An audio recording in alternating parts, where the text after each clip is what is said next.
మన దేశంలో stock market ఎంత వేగంగా ఎదిగినప్పటికీ ఇప్పటికీ ప్రజలు సాంప్రదాయ బ్యాంకులు పోస్ట్ ఆఫీస్లోనే డబ్బులను దాచుకునేందుకు ఎక్కువగా ఇష్టపడుతున్నారు. డబ్బులను మదుపు చేసేందుకు ఎక్కువగా ఇష్టపడరు. ఎన్ని రకాల స్కీములు అందుబాటులో ఉన్నప్పటికీ పోస్ట్ ఆఫీస్ పథకాల్లోనే డబ్బులను దాచుకునేందుకు జనం ఎక్కువగా ఇష్టపడుతుంటారు. ప్రస్తుతం అలాంటి పోస్ట్ ఆఫీస్ స్కీమ్ గురించి తెలుసుకుందాం. ఇటీవల రిజర్వ్ బ్యాంక్ వడ్డీ రేట్లు తగ్గించినప్పటికీ బ్యాంకులు కూడా ఫిక్స్డ్ డిపాజిట్లపైన వడ్డీ రేట్లు తగ్గించాయి. దీంతో ఎవరైతే ఫిక్స్డ్ డిపాజిట్లపై ఆధారపడి ఉంటారో వారు ఇబ్బంది పడుతున్నారని చెప్పవచ్చు. అయితే బ్యాంకులు ఫిక్స్డ్ డిపాజిట్లపై వడ్డీ రేటు తగ్గించినప్పటికీ పోస్ట్ ఆఫీసులు మాత్రం వడ్డీ రేట్లు తగ్గించలేదు.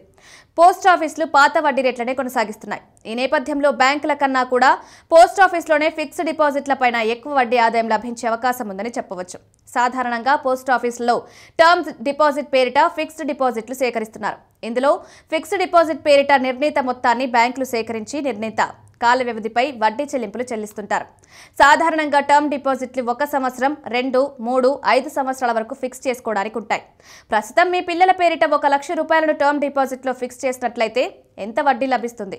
ఉదాహరణకు 1 లక్ష రూపాయలు 5 సంవత్సరాల పాటు పోస్ట్ ఆఫీస్ టర్మ్ డిపాజిట్ పథకంలో పెట్టినట్లయితే లక్ష రూపాయలకు నిర్ణీత 5 సంవత్సరాలలో 38,042 వడ్డీ రూపంలో ఆదాయం లభిస్తుంది. ఇప్పుడు రెండింటినీ కలిపినట్లయితే 1,38,042 మొత్తం మీ చేతికి లభించే అవకాశం ఉంది. ప్రస్తుతం పోస్ట్ ఆఫీస్లో అనేక రకాల స్కీమ్లు అందుబాటులో ఉన్నాయి. ముఖ్యంగా ప్రజలు డబ్బు దాచుకోవడానికి ప్రధాన కారణం డబ్బులను కేంద్ర ప్రభుత్వం హామీ ఇస్తుంది. పోస్ట్ ఆఫీస్ అనేది కేంద్ర ప్రభుత్వ ఆధ్వర్యంలోని వ్యవస్థ కనుక ఇక్కడ డిపాజిట్ అయిన డబ్బులు పై ప్రజలకు నమ్మకం ఉంటుంది.